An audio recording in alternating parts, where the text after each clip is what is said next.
ঐতিহাসিকদের মতে পহেলা বৈশাখ উৎসবটি ঐতিহ্যগত হিন্দু নববর্ষ উৎসবের সাথে সম্পর্কিত, যা বৈশাখী ও অন্য নামে পরিচিত। ভারতের বিভিন্ন অঞ্চলে একই দিনে এই উৎসব পালিত হয়। আধুনিক নববর্ষ উদযাপনের খবর প্রথম পাওয়া যায় 1917 সালে। প্রথম বিশ্বযুদ্ধে ব্রিটিশদের বিজয় কামনা করে সে বছর পহেলা বৈশাখে হোমকীর্তন ও পূজার ব্যবস্থা করা হয়েছিল। এরপর 1938 সালের অনুরূপ কর্মকাণ্ডের উল্লেখ পাওয়া যায়। ভারতবর্ষে মুঘল সাম্রাজ্য প্রতিষ্ঠার পর হিজরি পঞ্জিকা অনুসারে খাজনা আদায় করা হতো, কিন্তু হিজরি সন ছিল চাঁদের ওপর নির্ভরশীল। তার কৃষি ফলনের সাথে কোনো মিল ছিল না, তাই অসময়ে কৃষকদের খাজনা পরিশোধ করতে বাধ্য করা হতো। মুঘল সম্রাট আকবর খাজনা আদায়ের সুবিধার জন্য বাংলা সনের পরিবর্তন করেন। তিনি প্রাচীন বর্ষপঞ্জিতে সংস্কার আনার আদেশ দেন। পরবর্তীতে সম্রাটের আদেশ মতো তৎকালীন বাংলার বিখ্যাত জ্যোতির্বিজ্ঞানী ফতেউল সিরাজের সৌরসন ও আরবি সনের ওপর ভিত্তি করে গড়ে তোলেন নতুন বাংলা সন। 1584 খ্রিস্টাব্দে 10ই মার্চ থেকে বাংলা সন গণনা শুরু হয়, কিন্তু এই গণনা পদ্ধতি কার্যকর করা হয় সম্রাট আকবরের সিংহাসন বছর 1556 সালের 5ই নভেম্বর থেকে।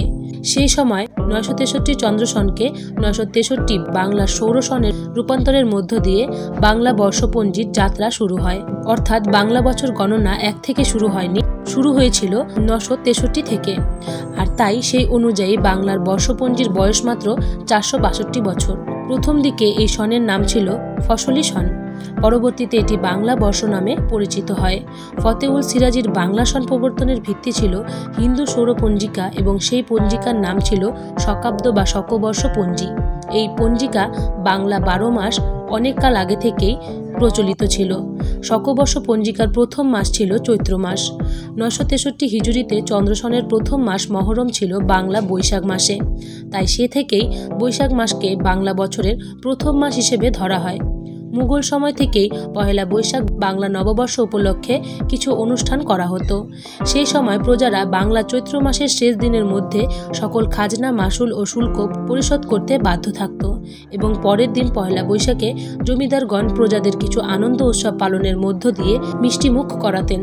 পাশাপাশি বাংলার সকল ব্যবসায়ী দোকানদার পয়লা বৈশাখে হালখাতা করেন। লাল রঙের মলাটে মোড়ানো নতুন এই হিসাব করার খাতাটির ওপর লেখা হতো এলাহি ভরসা।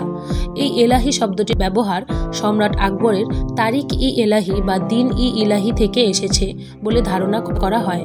প্রথম আধুনিক নববর্ষ উদযাপন করা হয় 1917 সালে।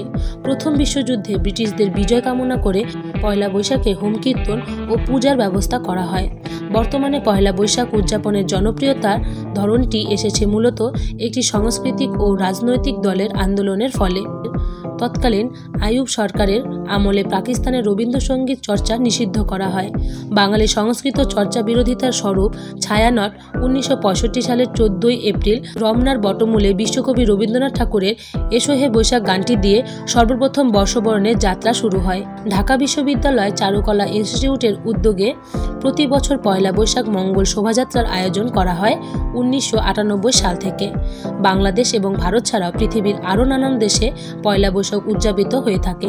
মূলত প্রবাসী বাঙালিরা সেসব দেশে পয়লা বৈশাখ উদযাপন করে থাকেন। অস্ট্রেলিয়ার বঙ্গবন্ধু কাউন্সিল সিডনি অলিম্পিক পার্কে পয়লা বৈশাখ অনুষ্ঠানের আয়োজন করে। আপনাদের সকলকে জানাই শুভ নববর্ষের শুভেচ্ছা। নববর্ষের ইতিহাসটি কেমন লেগেছে কমেন্টে জানাবেন এবং ভালো লাগলে লাইক ও শেয়ার করবেন।